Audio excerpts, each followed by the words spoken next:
जो व्यक्ति हमेशा शांत रहता है वह परमानंद में डूबा रहता है, क्योंकि वह अपने मुंह को बंद रखता है।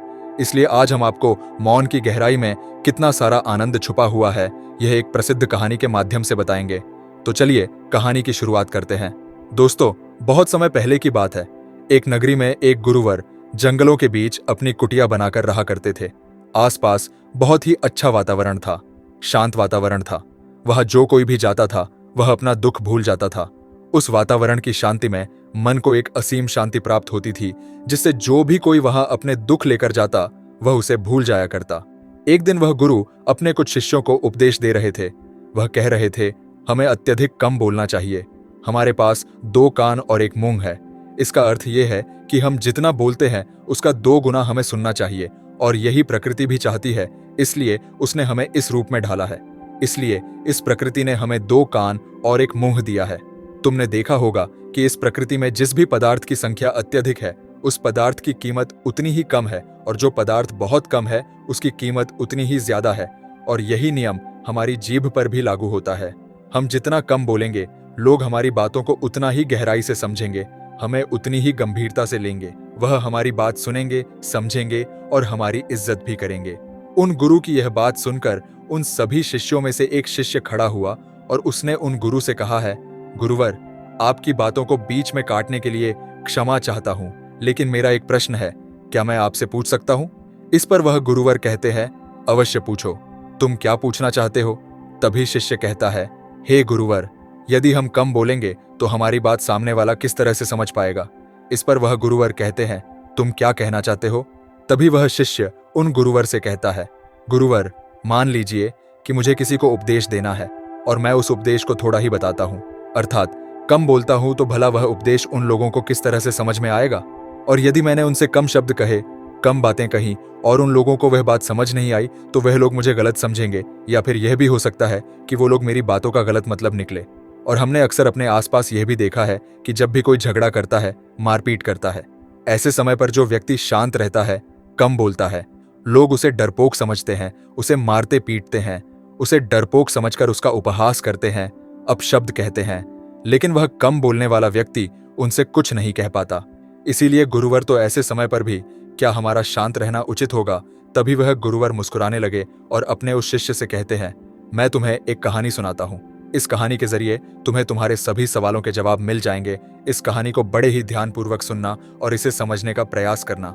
बहुत समय पहले की बात है। एक छोटा सा राज्य था। उस राज्य का राजा अत्यधिक धनवान था। उसके पास किसी चीज की कोई कमी नहीं थी। उसका परिवार, उसका राज्य बहुत फला फूला हुआ था। प्रजा अपने राजा से बहुत खुश थी।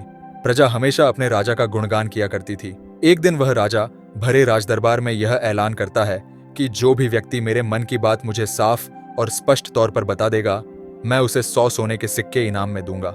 राजा ने जो यह ऐलान किया था, यह बात पूरे राज्य में फैल गई। राज्य के हर कोने से बड़े बड़े विद्वान, बड़े बड़े साधु, बड़े बड़े पंडित, बड़े बड़े ज्ञानी सभी राजदरबार में उपस्थित होने लगे।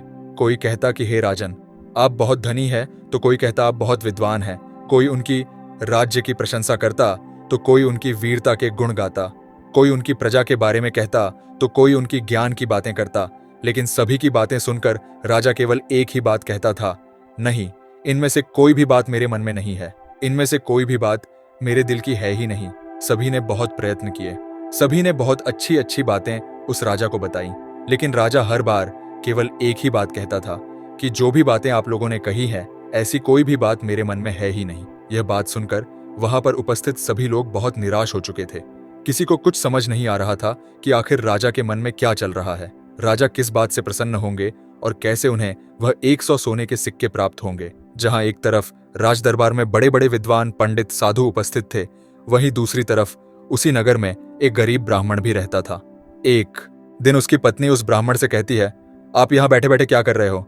राज दरबार में जाओ, राजा ने ऐलान किया है कि जो भी उनके मन की बात उन्हें बताएगा, उन्हें वह 100 सोने के सिक्के इनाम में देंगे। यह आवाज सुनने के बाद से बड़े बड़े विद्वान, बड़े बड़े पंडित, बड़े बड़े साधु और बड़े बड़े ज्ञानी राजा के दरबार में उपस्थित हैं और उन्हें तरह तरह की बातें बता रहे हैं। आप भी वहां क्यों नहीं जाते? आप भी वहां जाओ, राजा को उनके मन की बात बताओ, ताकि राजा प्रसन्न हो सके और आपको इनाम में 100 सोने के सिक्के दें। अपनी पत्नी की यह बात सुनकर वह ब्राह्मण कहता है, तुम मूर्ख हो क्या? वे लोग राजा के बड़े खास लोग हैं। वो बड़े विद्वान हैं, पंडित हैं, ज्ञानी हैं। उनके सामने भला मैं क्या हूं? वह काम बड़े बड़े पंडितों का है, बड़े बड़े साधुओं का है। जिसने भी इस दुनिया का बहुत सारा ज्ञान अर्जित किया होगा, ये उसी के बस की बात है, मेरे बस की नहीं। वैभव राजा के मन की बात किस तरह समझ सकता हूं? हम गरीब हैं और हमें उस राज दरबार में जाने के लिए भी अनुमति चाहिए, और ऐसे में तुम मुझे उस राज दरबार में भेजना चाहती हो। यदि मैंने उनके मन की बात कह भी दी तो वह भला हमें 100 सोने के मोहरे क्यों देंगे? अपने पति की यह बात सुनकर उसकी पत्नी कहती है, ओहो, मुझे कुछ नहीं पता। आप उस राज दरबार में जाइए और जैसा मैं कहती हूँ बिल्कुल वैसा कीजिए। जब आप उस राज दरबार में जाएंगे और राजा जब आपकी तरफ देख रहे होंगे, तब आपको पूर्व दिशा की तरफ अपनी एक उंगली उठा देनी है। और मुझे पता है कि राजा बहुत समझदार है, वह आपकी बात जरूर समझ जाएगा और आपको 100 सोने के सिक्के इनाम में देगा। अपनी पत्नी की यह बात सुनकर वह ब्राह्मण जोर से हंस पड़ता है और कहता है, अरे तुम मूर्ख हो गई हो क्या? तुम्हें क्या लगता है एक पूर्व दिशा में मेरी एक उंगली उठाने से राजा मुझे 100 सोने के सिक्के दे देगा? और वहां पर जो बड़े बड़े विद्वान, पंडित, साधु और ज्ञानी बैठे हुए हैं, वो लोग चुपचाप केवल नजारा देखते रहेंगे। क्या वह कुछ नहीं कहेंगे? इस पर उस ब्राह्मण की पत्नी कहती है, मैंने आपसे जितना कहा है आप बस उतना कीजिए और आप देखेंगे कि राजा आपको ही 100 सोने के सिक्के इनाम में देंगे। ब्राह्मण की पत्नी जैसे तैसे अपने पति को मना लेती है। अगले ही दिन वह ब्राह्मण राज दरबार में पहुंचता है। वह ब्राह्मण बहुत ही डरा सहमा हुआ था।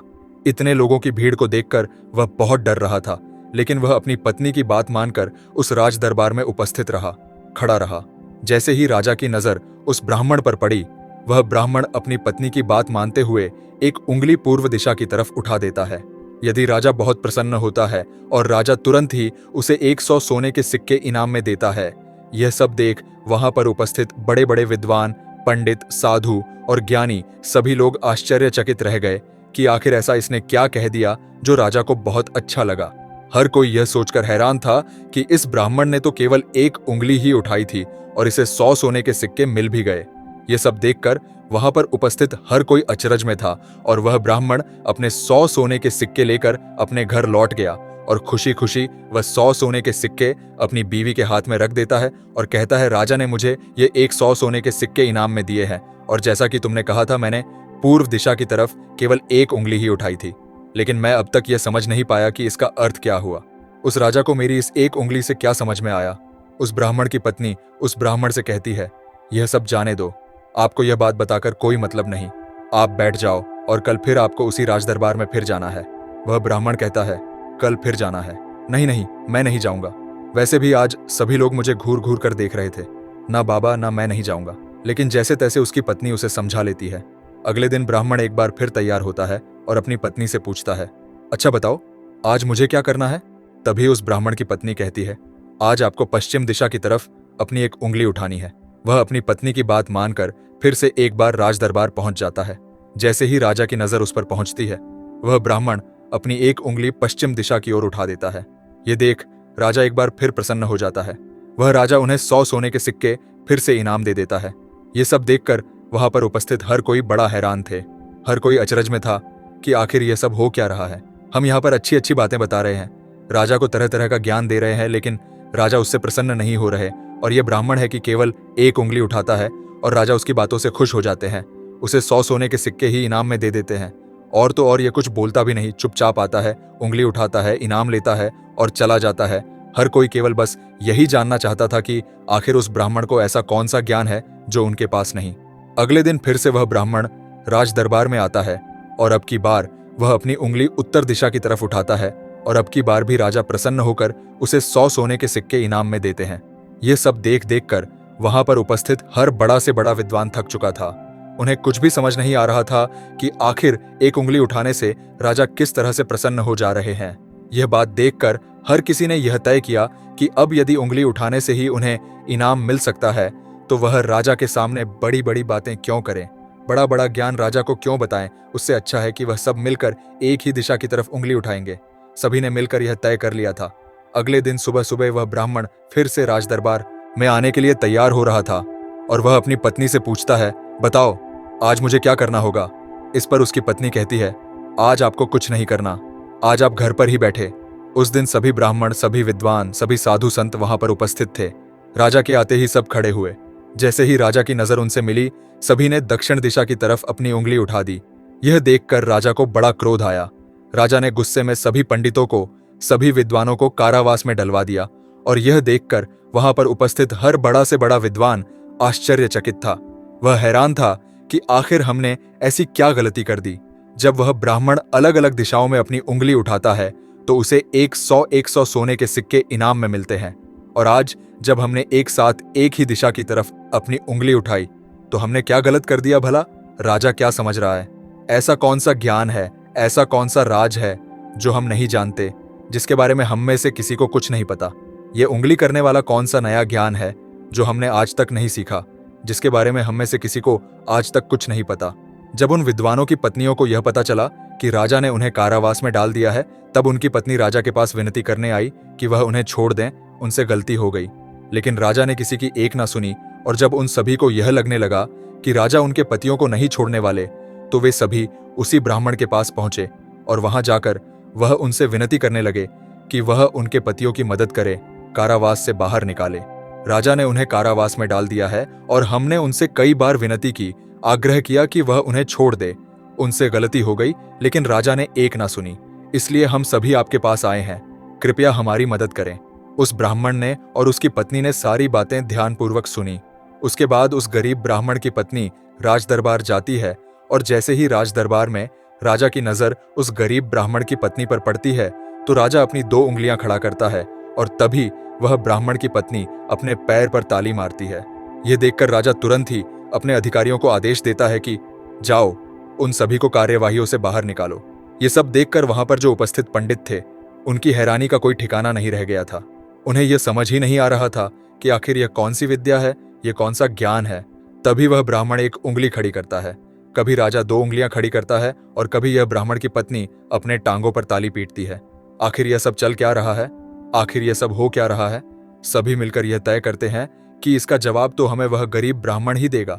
इसलिए सभी मिलकर उस गरीब ब्राह्मण के घर पहुंचते हैं, और उन सभी पंडितों में से एक पंडित उन गरीब ब्राह्मण से कहता है, आप ही हमें बताइए, यह कौन सी विद्या है जो हम नहीं जानते? आपको भला राजा ने इतनी बार इनाम क्यों दिया?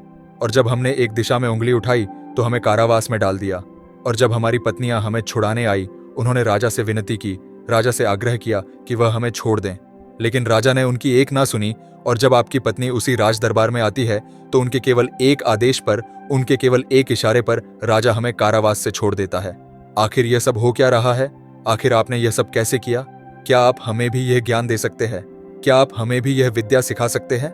उन सभी की यह बात सुनकर तो ब्राह्मण उन सभी से कहता है, इसमें मैंने कुछ नहीं किया है, ये सब तो मेरी पत्नी का किया धरा है।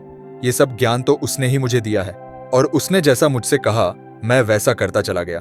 तभी वह ब्राह्मण की पत्नी उन पंडितों से कहती है, मैंने पहले दिन अपने पति को कहा था कि वह पूर्व दिशा की ओर अपनी एक उंगली उठाए, और उन्होंने बिल्कुल वैसा ही किया, क्योंकि राजा का पूरा राज्य पूर्व दिशा में फैला हुआ है, और पूर्व दिशा में उनका यह राज्य अटल रहे, अटल रहे।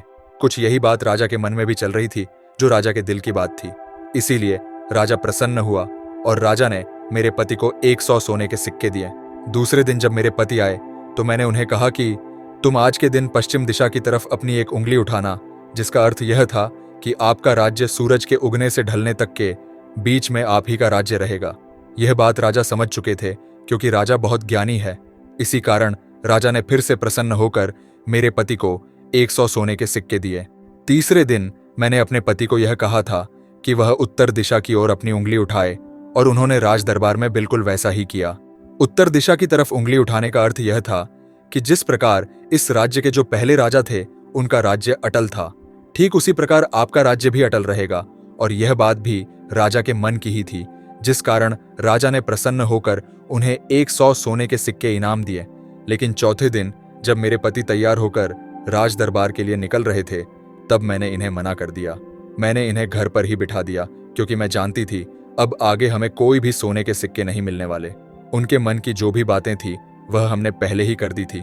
लेकिन उसी वक्त आप लोगों की मूर्खता के कारण आप सभी ने दक्षिण दिशा की तरफ उंगली उठा दी, और इधर तो राजा रावण का राज्य चला गया। उसे मार दिया गया था, इसलिए राजा ने इसे एक गलत निर्देश समझा, एक गलत संदेश माना, और आप सभी को कारावास में डाल दिया। तभी उन सभी पंडितों में से एक पंडित यह कहता है कि यह सब तो ठीक है, लेकिन आपने हमें बाहर कैसे निकाला, जबकि राजा ने तो हमें बाहर निकालने से मना कर दिया था। तभी वह ब्राह्मण की पत्नी कहती है, जब मैं अपने हाथों में चारा लेकर राज दरबार पहुंची तो राजा ने 2 उंगली खड़े कर दी और मैं उनका संदेश समझ चुकी थी। इसलिए मैंने अपने हाथों से अपने पैरों पर काली पीटी, जिसका अर्थ यह था कि यह तो केवल जानवरों की जैसे हैं, ये तो केवल खाने वाले हैं। राजा का अर्थ यह था कि जानवर 2 प्रकार के होते हैं, सींग वाले और बिना सींग वाले। और मेरे ताली पीटने का अर्थ यह था, ये तो बिना सींग वाले हैं और इनसे आपको कोई नुकसान नहीं, ये तो केवल खाने वाले जानवरों में से हैं, ये आपको कभी भी नुकसान नहीं पहुंचा सकते। और इसी कारण राजा ने आप सभी को कारावास से बाहर निकाल दिया। इतना कहकर उन गुरु ने अपनी यह कहानी यहीं पर समाप्त कर दी और आगे वह अपने शिष्यों को उपदेश देते हुए कहते हैं कि हम कम से कम शब्दों में भी किसी को बड़ा से बड़ा ज्ञान दे सकते हैं। इससे यह भी साबित होता है कि हम कम से कम शब्द बोलकर अपना ज्ञान किसी को भी समझा सकते हैं।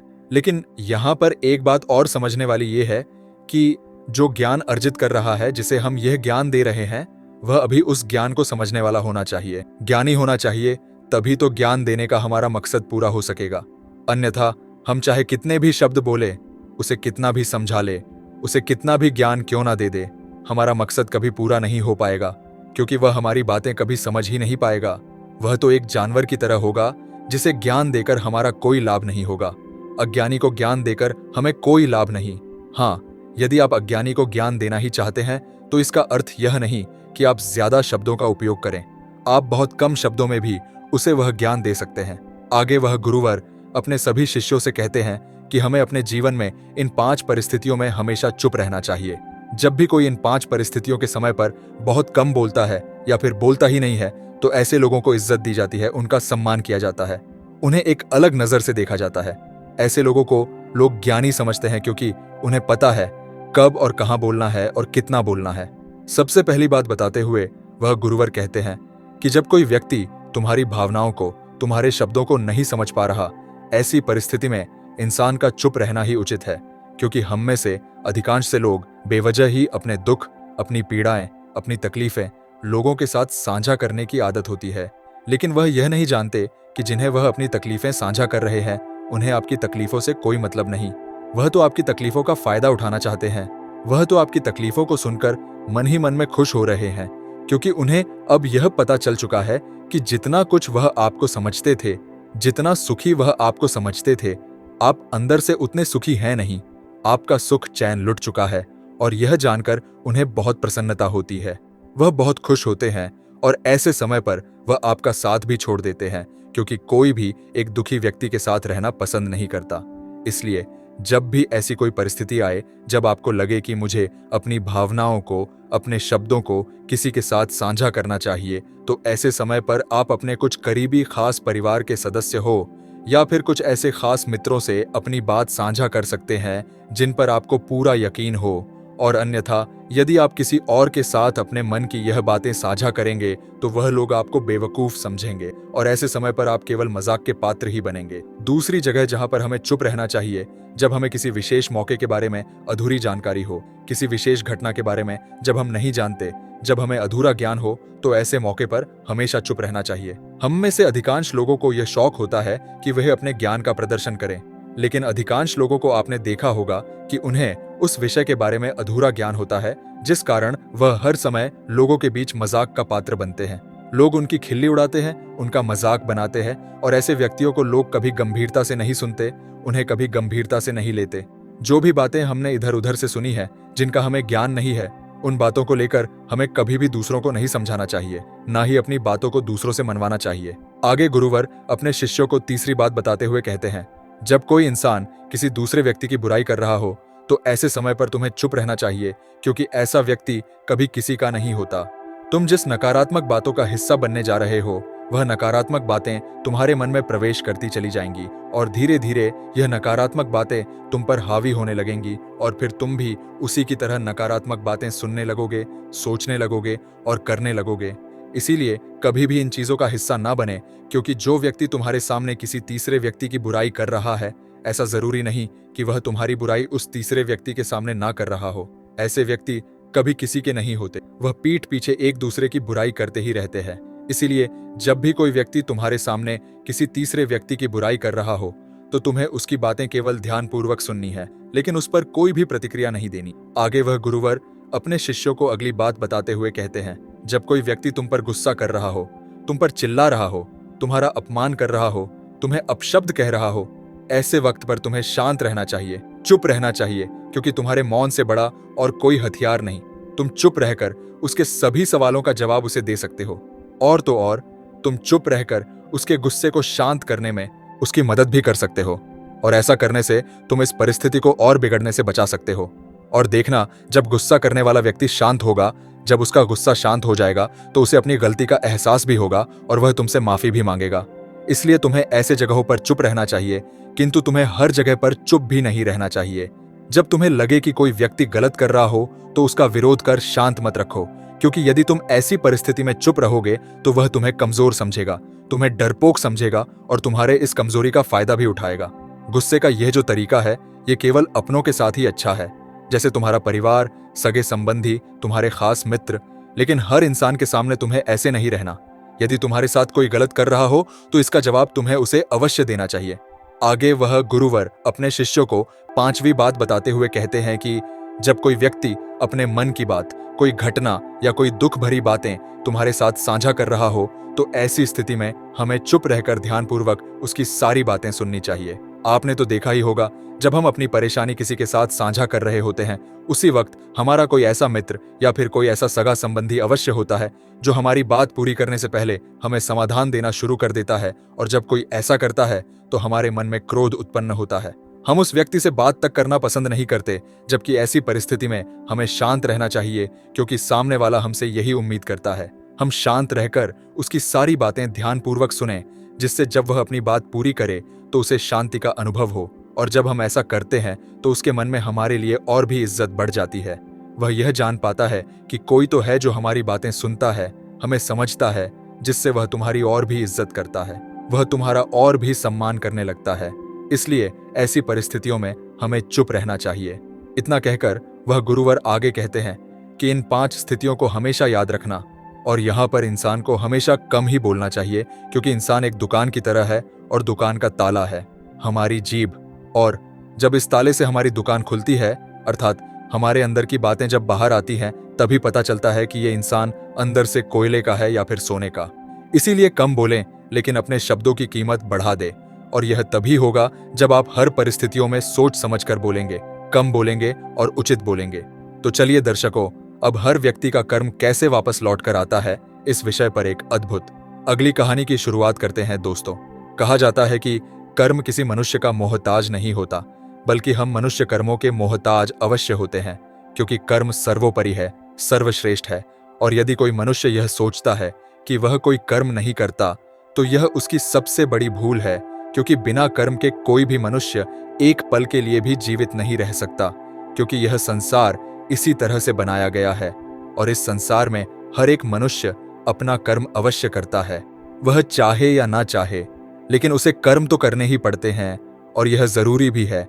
और ऐसा कोई जरूरी नहीं है कि हर मनुष्य रोज रोज पूजा पाठ करे, मंदिर जाए, दान दक्षिणा दे, बल्कि जरूरी तो यह है कि वह इंसान कुछ ऐसे कर्म करे कि जहां पर भी वो जाए, लोग उसका सम्मान करें, उसका आदर करें।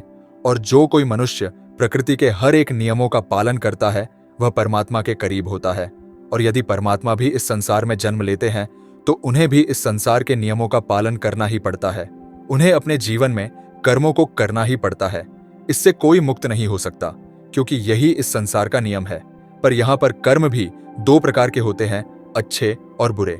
यदि कोई अच्छा मनुष्य है, जिसकी सोच अच्छी है, सकारात्मक है, जो लोगों के प्रति दया का भाव रखता है, वह मनुष्य हमेशा अच्छे कर्म करता है। वहीं पर जिस मनुष्य के अंदर द्वेष है, घृणा है, लालच है, जो लोगों के प्रति ईर्ष्या रखता है, वह बुरे कर्म करने से पीछे नहीं हटता। हमें अपने जीवन में अच्छे कर्मों को अपनाना चाहिए और बुरे कर्मों का त्याग करना चाहिए, क्योंकि हमारे अच्छे कर्म हमें प्रकृति की दिशा में ले जाते हैं और वहीं पर बुरे कर्म मनुष्य के पतन की ओर ले जाते हैं। कोई भी व्यक्ति हो, उसके अच्छे और बुरे दोनों ही कर्म उसे इसी संसार में भोगने पड़ते हैं। परमात्मा कभी हमें कोई सजा नहीं देते, बल्कि हम जैसे कर्म करते हैं वैसे ही फल हमें मिलते हैं। यदि कर्म अच्छे होंगे तो उनका फल आपको अवश्य मिलेगा, और यदि कर्म बुरे होंगे तो उसकी सजा भी आप ही को भोगनी पड़ेगी। आपके जीवन में भी कई बार ऐसी घड़ी आई होगी जब आपने असमंजस में कोई फैसला ले लिया होगा, लेकिन वह फैसला प्रकृति के खिलाफ होगा। और आप जब यह फैसला ले लेते हैं तो आप इससे संतुष्ट नहीं रहते। आपके मन में एक तनाव रहता है, एक डर रहता है कि हमने जो फैसला लिया है वह सही है या गलत। इसलिए जरूरी यह है कि आप अपने कर्म को समझें, उस पर विचार करें और फिर उसी के अनुरूप काम करें। इस तरह से आप अपने जीवन को बेहतर दिशा दे सकते हैं। आपका जीवन एक बेहतर दिशा की तरफ आगे बढ़ सकता है। जिस सफलता के पीछे हम लगातार भागते रहते हैं, उनके पीछे भी हमारे कर्म ही है। यदि हम अच्छे और सही कर्म करेंगे तो हमें सफलता भी निश्चित तौर पर मिलेगी, क्योंकि वास्तविकता तो यही है, सफलता आपके कर्मों में है, बल्कि फल में नहीं। जो आपको खुशी का एहसास दिलाती है, जो आपको यह अनुभव कराती है कि आपने जो कर्म किए हैं वह अच्छे हैं, जिस कारण आप बहुत अच्छा महसूस कर पाते हैं। और यदि आप अपने जीवन में किसी लक्ष्य का पीछा कर रहे हैं, यदि आप अपने लक्ष्य में आप सफलता पाना चाहते हैं, तो आपको अपने कर्मों पर तो ध्यान देना ही होगा, अपने कर्मों को समझना होगा, क्योंकि यह सारा खेल कर्मों का ही तो है। जिस प्रकार यदि आप किसी लक्ष्य का पीछा कर रहे हैं, उसे पाने की कामना रखते हैं, तो उसके प्रति आपको अच्छे कर्म भी करने होंगे। अन्यथा आप यह सोचते हैं कि केवल सोचने मात्र से आप उस लक्ष्य को हासिल कर लेंगे, तो ऐसा नामुमकिन है। तो दोस्तों, आज की ये जो कहानी है, यह कर्मों के सिद्धांतों के बारे में ही है, और ये सिद्धांत हमारे जीवन में किस तरह से काम करते हैं, इन्हीं के बारे में आज की यह छोटी सी कहानी आपको यह सिखाएगी कि आपके कर्म किस तरह से आपके जीवन पर प्रभाव डालते हैं। एक समय की बात है, एक नगरी में एक महान बौद्ध भिक्षु प्रवचन दे रहे थे। वहां पर सभी लोग उपस्थित थे।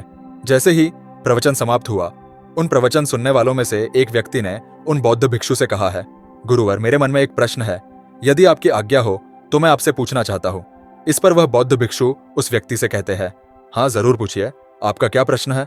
इस पर वह व्यक्ति उन बौद्ध भिक्षु से कहता है, हे गुरुवर, मैं अपने जीवन में सभी कार्य करता हूँ, मैं कभी किसी का बुरा नहीं सोचता, बुरा नहीं करता। फिर भला मेरे साथ बुरा क्यों होता है? मैंने तो किसी का बुरा नहीं किया। मैं हमेशा अच्छे कर्म करने की तलाश में रहता हूँ, मैं हमेशा अच्छे कर्म करता हूँ। फिर भला मेरे साथ ऐसा क्यों होता है? मुझे हमेशा दुख क्यों झेलना पड़ता है? जब मैं कुछ बुरा करता ही नहीं हूँ, तो फिर भला मेरे ऊपर दोष क्यों मार दिया जाता है? क्या आप मुझे यह बता सकते हैं कि मेरे कर्म सही है या गलत?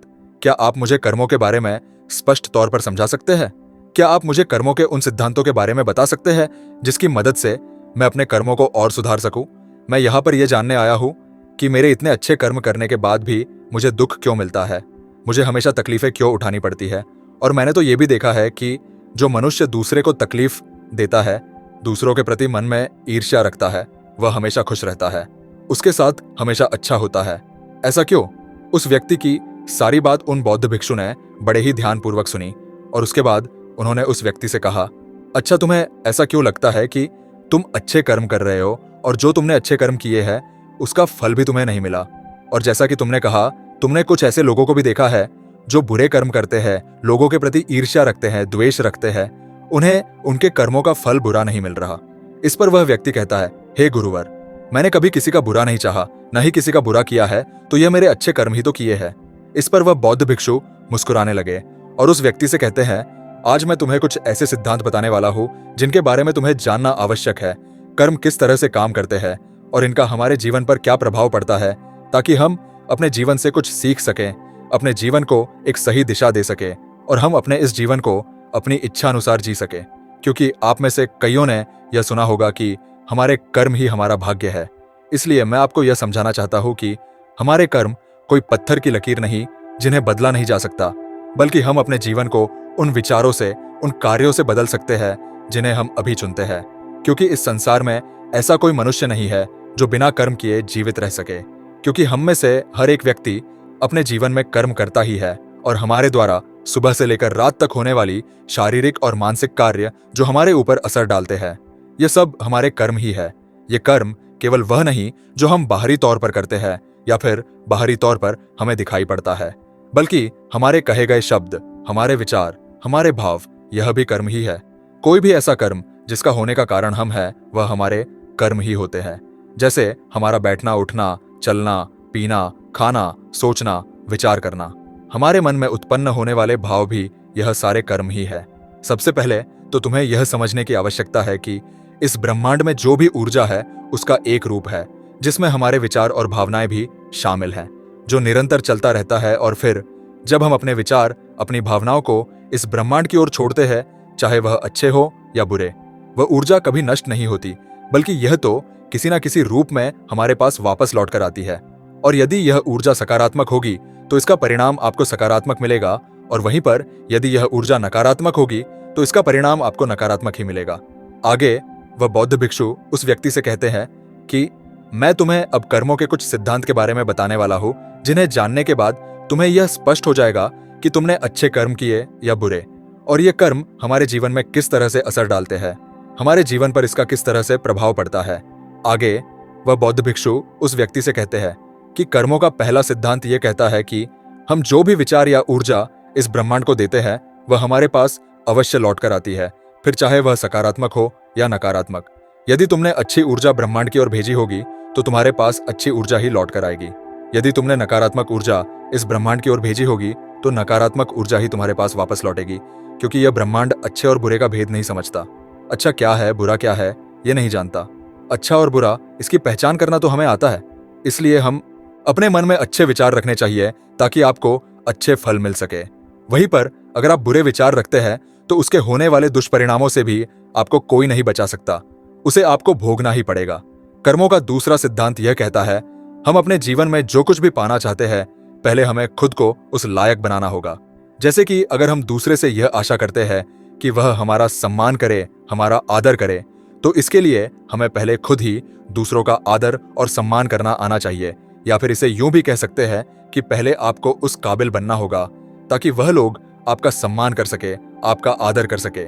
जिस प्रकार यदि आप नियम के बीज बोते हैं तो आपको आम का फल कभी नहीं मिल सकता, ठीक उसी प्रकार जो आप बीज बोए गए आपको फल भी वैसे ही मिलेंगे। इसीलिए सदैव अच्छे कर्म करने के बारे में सोचें, अच्छा कर्म करें और अच्छी वाणी बोले। कर्मों का अगला सिद्धांत यह कहता है कि हमारे जीवन में यदि कोई घटना घटित हो जाती है तो वह घटना अकस्मात हमारे जीवन में नहीं आती, बल्कि यह भी हमारे कर्मों का ही फल होता है। जिस प्रकार यदि आप अपने किसी लक्ष्य को हासिल करना चाहते हैं तो आते आपको अपने लक्ष्य के प्रति तत्पर होना होगा। अपने लक्ष्य के प्रति जिस कार्य को करना है उसे करते रहना होगा। जो मेहनत, जो लगन उस लक्ष्य को पाने के लिए करनी है वह आपको करते रहनी होगी। उस संघर्ष का सामना भी आपको करना होगा, तब जाकर आप कहीं उस लक्ष्य तक पहुंच सकेंगे, क्योंकि हमारा यह जीवन संघर्षों से भरा हुआ है और हमें यदि कोई अच्छी चीज प्राप्त करनी है तो हमें संघर्ष तो करने ही पड़ेंगे। इसीलिए यदि आप अपने जीवन में किसी लक्ष्य को पाने की इच्छा रखते हैं तो अपने जीवन में चमत्कार पर भरोसा करना छोड़ दें और अपनी मेहनत, अपनी काबिलियत पर यकीन करना सीखें। कर्मों का अगला सिद्धांत यह कहता है आपको सच को स्वीकार करना आना चाहिए। यदि आप उस सच से भागते रहेंगे तो आप कभी भी उस सच को बदलने का प्रयास नहीं करेंगे और ना ही आप उसे कभी बदल पाएंगे। मान लीजिए कि आपको सुबह देरी से उठने की आदत है और यदि आप इस सच को स्वीकार नहीं कर सकते तो आप कभी भी इसे बदल नहीं सकते। वहीं पर अगर आप इसे स्वीकार करते हैं और इसे बदलने की मन में ठान लेते हैं तो आप इसे अवश्य ही बदल कर रहेंगे। इसलिए अपने जीवन में अपने आप से कभी झूठ मत कहिए। आपके जीवन में जो भी कड़वी सच्चाई है उसे स्वीकार कीजिए, तभी आप उनका सामना कर सकेंगे, उन्हें बदल सकेंगे। इसलिए हमें सच को स्वीकार करते हुए आगे बढ़ना चाहिए। इसके अलावा हमारे पास और कोई उपाय नहीं है। यदि आगे बढ़ते हुए आपसे कोई गलतियां भी हो जाएं, तो इसे स्वीकार कीजिए और उसे सुधारने की कोशिश कीजिए, क्योंकि ऐसे लोग ही अपने जीवन में हर उस ऊंचाइयों को हासिल कर पाते हैं जिनकी वह कामना रखते हैं। कर्मों का अगला सिद्धांत यह कहता है कि अपने जीवन में निरंतर प्रयास करते रहिए, क्योंकि निरंतर प्रयास करते रहना ही वह मार्ग है जिससे हम सफलता को हासिल कर सकते हैं। और यह तभी संभव है जब समय के साथ खुद को बदलने के लिए आप तैयार हो, क्योंकि बदलाव ही इस सृष्टि का नियम है और यह बदलाव किसी और से नहीं बल्कि आपसे शुरू होता है, आपके भीतर से शुरू होता है। यदि आप अन्य लोगों को, बाहर की परिस्थितियों को बदलने की कोशिश करते हैं तो यह करना व्यर्थ होगा, क्योंकि आप अपना समय इस पर नष्ट कर रहे हैं। उसकी जगह पर यदि आप अपने ऊपर ध्यान दें, अपने अंदर ध्यान दें, तो आप उसे अवश्य बदल सकते हैं और अपने समय का सही इस्तेमाल करके आप अपने लक्ष्य तक अवश्य पहुंच सकते हैं। मान लीजिए कि आप कोई ऐसा कार्य करने जा रहे हैं जिसके लिए आपको कड़ी मेहनत करनी होगी, लेकिन आप यह सोच रहे हैं कि कोई आएगा और आपकी इस मेहनत में मदद करेगा, तो ऐसा करना व्यर्थ होगा। बल्कि इसके लिए तो आपको यह करना चाहिए कि यदि आपको उस काम के बारे में कोई भी खास जानकारी नहीं है तो पहले आप उसके लिए जानकारी प्राप्त करें, उसके बारे में सीखें, समझें और फिर उस कार्य को शुरू कर दें। यदि आप समय के साथ अपने अंदर बदलाव करते जाएंगे और निरंतर अपने कार्य पर काम करते जाएंगे तो आप अवश्य ही सफलता को हासिल कर सकेंगे। वह बौद्ध भिक्षु अगला सिद्धांत बताते हुए कहते हैं, आज आपके जीवन में जो कुछ भी आपके पास है, आप चाहे जहां कहीं भी हो, आपके जीवन में जो भी मुसीबतें हैं, जो भी सफलताएं आपने प्राप्त की है, यह सब आप ही के कर्मों का फल है। इन सब के लिए आप ही जिम्मेदार हो, क्योंकि आपने ही अपने भूतकाल में कुछ ऐसे फैसले लिए थे जिसका परिणाम या तो आपको बहुत अच्छा मिल रहा है या तो बहुत बुरा। लेकिन हमें इनसे मुंह नहीं मोड़ना चाहिए, बल्कि हमें इन्हें स्वीकार करना चाहिए, इनकी जिम्मेदारी लेनी चाहिए। अगर हम ऐसा नहीं करते और किसी अन्य व्यक्ति या फिर किसी परिस्थिति को हम इसका दोष मढ़ते हैं, जिम्मेदार मानते हैं, तो यह करना बिल्कुल सही नहीं होगा, क्योंकि यह हमें आने वाली और भी बड़ी मुसीबत में फंसा सकता है और फिर हम कभी भी इस समस्या का समाधान नहीं कर पाएंगे। क्योंकि हम में से अधिकांश लोगों की यह आदत होती है कि जब हम कोई अच्छा कार्य करते हैं और जब उस कार्य के लिए हमें शाबाशी मिलती है तो हम वहां पहुंच जाते हैं, लेकिन वहीं पर जब हमने कोई बुरा कार्य किया होता है तो हम इसका दोष किसी और के सर मढ़ देते हैं, जबकि हमें ऐसा नहीं करना चाहिए। हमें इसकी जिम्मेदारी खुद उठानी चाहिए। हमारे इस कार्य से जो भी समस्याएं उत्पन्न हुई है उसका समाधान हमें खुद ही करना चाहिए। वह बौद्ध भिक्षु अगला सिद्धांत बताते हुए कहते हैं कि आज हमारा जो जीवन है इसमें जुड़ा हुआ हमारा वर्तमान, हमारा भविष्य और हमारा आज है, और यह सब कुछ हमसे जुड़ा हुआ है। जैसे कि यदि आपने अपने अतीत में कोई ऐसी चीज सीखी थी जो आज आपके काम आ रही है, तो हो सकता है कि आप आज भी कुछ ऐसा सीख रहे हो जो आपका आने वाला भविष्य बना सकती है। इसलिए हमें सीखने से कभी पीछे नहीं हटना चाहिए। हमें अपने जीवन में लगातार सीखते रहना चाहिए, क्योंकि यह हमारे जीवन में कभी भी काम आ सकता है। इसलिए कभी भी इससे पीछे नहीं हटना चाहिए। यह सब हमसे जुड़ा हुआ है। हमारा वर्तमान, अतीत और भविष्य सब एक साथ जुड़े हुए हैं। कर्मों का अगला सिद्धांत यह कहता है कि हमें यदि किसी लक्ष्य को पाना है तो हमें केवल एक चीज पर अपना ध्यान केंद्रित करना चाहिए, न कि कई सारी चीजों पर। जब हम एक साथ बहुत सारी चीजों पर अपना ध्यान केंद्रित करने लग जाते हैं तो हमारे सीखने की गति धीमी हो जाती है और हम फिर किसी भी चीज को सीख नहीं पाते, जो हमारे जीवन में निराशा और नकारात्मकता का कारण बन जाता है। यदि मान लीजिए कि आप एक अध्यापक बनना चाहते हैं, तो अध्यापक बनने के लिए आपको अपना पूरा ध्यान केवल अध्यापिका की पढ़ाई पर लगाना चाहिए, न कि बहुत सारी अन्य चीजों पर। यदि आप पूर्ण रूप से केवल अध्यापिका की पढ़ाई पर ध्यान देते हैं तो आप अवश्य ही अध्यापक बन जाएंगे, और यदि आप उस समय पर अन्य सारी चीजों पर ध्यान देते हैं तो आपका ध्यान भटक जाएगा। न तो आप अच्छी तरह से पढ़ाई कर सकेंगे और न ही अपने लक्ष्य को प्राप्त कर सकेंगे, जिस कारण आपके जीवन में केवल निराशा और नकारात्मकता ही बचेगी और फिर आप कभी भी अपने लक्ष्य तक नहीं पहुंच सकोगे। कर्मों का अगला सिद्धांत यह कहता है कि जीवन में खुश रहो, अतीत के लिए पछताना बंद कर दो, भविष्य के लिए सोचना बंद कर दो, और आज से और अभी से आप अपने वर्तमान पर ध्यान दो, क्योंकि अतीत तो बीत चुका है, उसे बदला नहीं जा सकता, और भविष्य की चिंता में रहने से हमारा आज खराब हो जाता है। हम अपने आज पर ध्यान नहीं दे पाते, और यदि आपको अपने भविष्य में कुछ हासिल करना ही है, किसी लक्ष्य को पाना ही है, तो उसके लिए आपको आज ही मेहनत करनी होगी। इसलिए अपने वर्तमान पर ध्यान दीजिए। यदि आप आज मेहनत नहीं करते हैं, आज वे चीज नहीं सीखते हैं, तो आप अपने भविष्य में उन चीजों तक कभी नहीं पहुंच सकेंगे जिसकी आप कामना करते हैं, जिसके लिए आपने दिन रात मेहनत करने की सोची है। हमें अपने अतीत में की हुई गलतियों से सीखना चाहिए, ना कि उन्हें लेकर रोते रहना चाहिए। कर्मों का अगला सिद्धांत यह कहता है कि हमारा इतिहास तब तक दोहराता रहता है जब तक हम कुछ सीख कर आगे बढ़ने का रास्ता नहीं ढूंढ लेते। किसी भी काम को बार बार एक ही तरीके से करने पर अलग अलग परिणाम की उम्मीद करना मूर्खता है।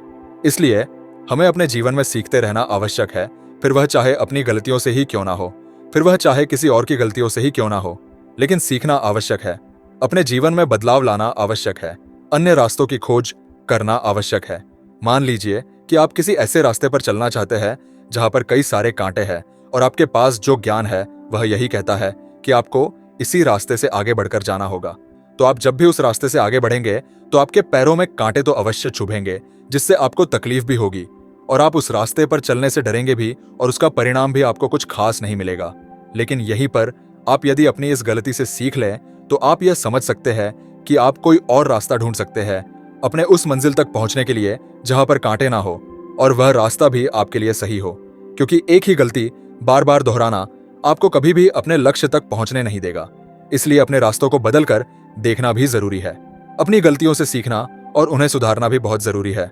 आखिरी सिद्धांत यह कहता है, हमारे जीवन में होने वाले बड़े बदलाव, इनके लिए थोड़ा समय लगता है। इसलिए जीवन में बड़ी सफलता लगातार प्रयास करते और लंबे समय तक धैर्य रखने से मिलती है। इसलिए यदि हम अपने जीवन में लंबे समय तक चलने वाले परिणाम चाहते हैं तो हमें धैर्य रखना भी आवश्यक है। यदि हम जल्दबाजी में यह सारे कार्य करें तो आगे चलकर हमें इसके परिणाम उतने अच्छे नहीं मिल पाते, और अगर हम धैर्य से कोई सही फैसला लेते हैं तो उसके परिणाम भी हमें लंबे समय तक और अच्छे मिलते हैं। जिस प्रकार यदि आप किसी आम का पेड़ लगाते हैं तो पेड़ लगाने के कुछ दिनों बाद ही वह बड़ा नहीं हो जाता और ना ही उसमें कोई फल मिलते हैं। यदि आपको आम के यानी कि उस फल की प्राप्ति करनी है तो उस पेड़ को बड़ा होने तक का समय आपको देना पड़ेगा, यानी कि धैर्य तो आपको रखना ही पड़ेगा। और यदि आपके पास धैर्य नहीं है तो आप उस पेड़ को नष्ट कर देंगे, जिससे आपको ना तो वह फल मिलेगा और ना ही वह परिणाम। और हम अपने जीवन में भी तो कुछ ऐसा ही करते हैं। जब हम किसी कार्य को शुरू करते हैं तो हम यह सोचते हैं कि हमें जल्दी जल्दी वह परिणाम मिल जाए ताकि हम अपने लोगों को बता सकें, अपने परिवार के साथ वह खुशियां बांट सकें। लेकिन आप यह भूल जाते हैं कि जब हम किसी कार्य को शुरू करते हैं तो उसमें हम बिल्कुल जीरो होते हैं और 0 से 1 तक पहुंचने में हमें थोड़ा समय लगता है और 1 से 10 तक पहुंचने में हमें थोड़ा और समय लगता है। लेकिन ये जो समय है, ये जो अनुभव है, यही आपको सिखाता है कि आपके जीवन में जो बड़े बदलाव आने वाले हैं उसके लिए आपको समय देना होगा, आपको ध्यान रखना होगा, तभी आप 0 से लेकर के 10 तक पहुंचने की क्षमता जुटा पाएंगे। और जब हम अपने अंदर वह जज्बा रखते हैं तो एक ना एक दिन हमें सफलता अवश्य मिलती है। तो दोस्तों, कैसी लगी आपको यह वीडियो? अपने सुझाव हमें कमेंट बॉक्स में दीजिए और हमारे चैनल को लाइक और सब्सक्राइब कर लीजिए। तो मिलते हैं एक और नई वीडियो में। धन्यवाद।